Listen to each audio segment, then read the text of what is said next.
There's more to just playing the game.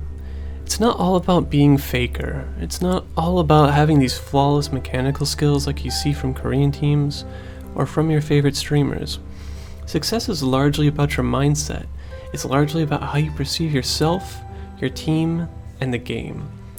I coach people, especially in the bronze and silver areas.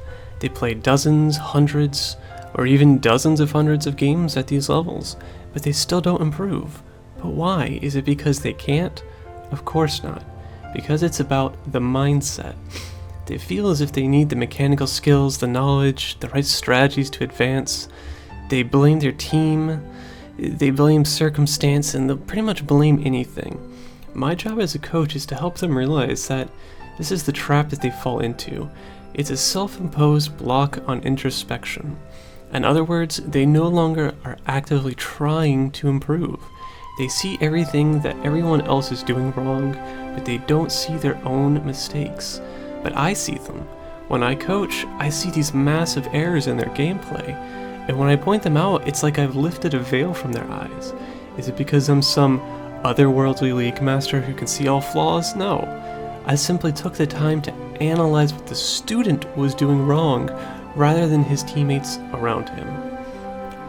Every time you die, it's your fault. Every time you miss a kill, it's your fault. Every time you lose a game, it's your fault. This is the most proper mindset you can have if you wish to get better, and it's completely true.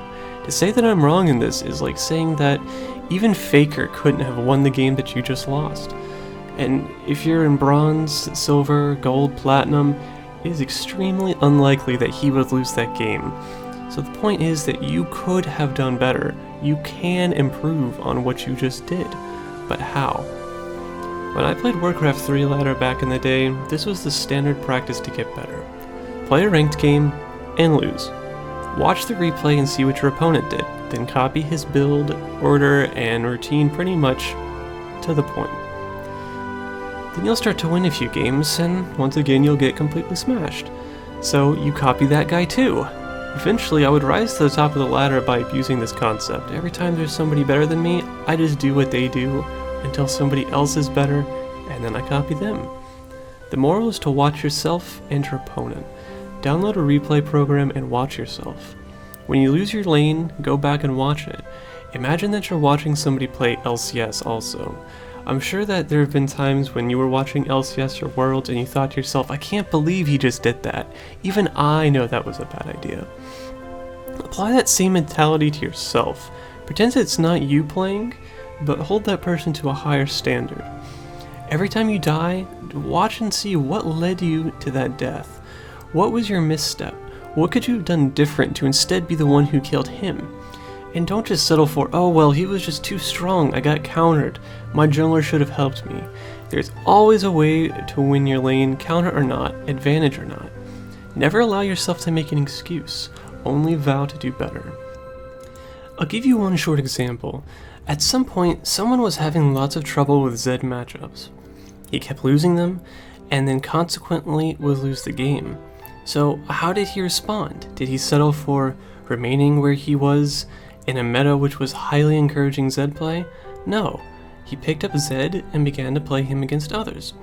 While he was not particularly good at this champion, he figured out two very useful things from replays. He very often lost 1v1s because of Zhonya's and Exhaust. After further examination of Zed, he concluded that these two things were powerful because they almost completely negated his ult. When he took this information and went back to his champions he played previously, he began to win Zed matchups. Did his mechanical skills become better? Not at all. A simple bit of thought and retrospect is often all you need to bridge the gap between where you are now and where you want to be. You'll find that the next time you want to play that champion, or that matchup, or that lane, you'll remember your replay sessions and you won't make that same mistake and you will win. Suddenly, after exercising this strategy of self-reflection, you'll see that your win rate will begin to increase. You'll begin to eliminate more and more mistakes and carry your teams harder and harder. Don't let your team or your opponents get you down. When they point out your mistakes, don't get egotistical and angry. Embrace their insults and vow to improve that exact thing that they're raging at you for. Bowing down to negativity, blame, frustration, irritation. These are the fastest ways to a lost game. You are better than that. You have the potential to being the greatest player the world has known, so long as you are simply willing to admit your own flaws and to improve on them. To sum things up, do not be content with your skill level, because we both know that you can do better, and always spend your energy to improve yourself and not others.